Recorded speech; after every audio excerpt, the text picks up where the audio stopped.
تو نے طلاق دی. کہنے لگا اس نے کوئی ایک دفعہ نہیں 100 دفعہ مانگی ہے. اور کل تو اس نے جملہ اس طرح کا, جب طلاق ہوئی تو اس دن اس نے جملہ اتنا سے اس نے مجھے کہا اگر باپ کا ہے تو دے طلاق.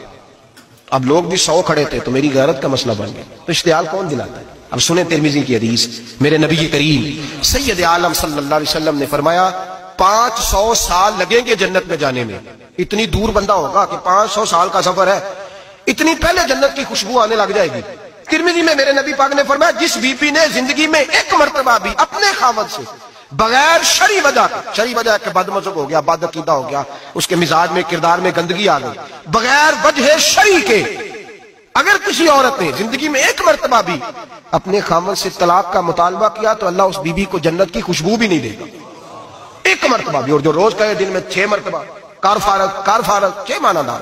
یہ حدیث رٹائیں اور انہیں سمجھائیں کہ گھر ٹوٹ جائے گا.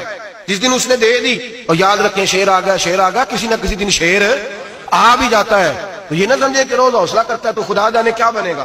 کسی نہ کسی دن شیر, بس الشیطان جاسم علی قلب ابن آدم, شیطان گھر ٹوٹتا ہے. اس لیے کہ نہ مرد حوصلہ کرتا ہے نہ عورت حوصلہ کرتی. تھوڑا سا حوصلہ پیدا کرے. اور ہاں, بیوی اگر کبھی کسی ایسی بات پر بات کرے جو اس کا مزاج ایسا ہو, تلخ ہو, صبر کرے, حوصلہ کرے. میرے نبی پاک علیہ السلام نے فرمایا بغض نہ رکھے, حوصلہ کرے. مرد کو حکم ہے حوصلہ کرے, دلیری پیدا کرے. ہاں, اس کی ایسی بدتمیزی, ایسی گستاخی جو حقوق و فرائض کے معاملے ہو, ماں باپ کے حق میں ہو, کوئی ایسے مسائل ہو, مقدس لوگوں کے حق میں ہو, تو پھر اس کو, وہ تو ایک صحابی کہ بیوی نے حضور علیہ السلام کے بارے میں نازیبا کلمات کہتے تو انہیں قتل ہی کر دیا. تو قتل ہی کر دیا.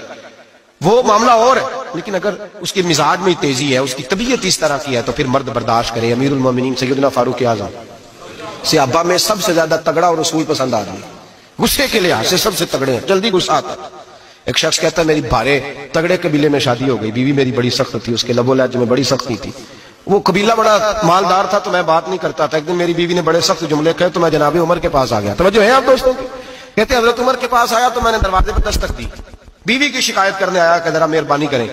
تو کہتے ہیں جناب عمر اندر سے اٹھے تو ان کی زوجہ بولنے لگی, کہنے لگی بس آ گیا آپ کو کوئی بلانے والا, ابھی 5 منٹ نہیں ہوئے تھے آپ کو آئے. سارا دن آپ مسجد میں رہتے ہیں, ساری رات آپ چہرے پہ نقاب ڈال کے گلیوں میں گھومتے ہیں, اتنی ڈیوٹی آپ کرتے ہیں, گھر یہ میرا اکیلی کا ہے, بچے میری تنہا کے,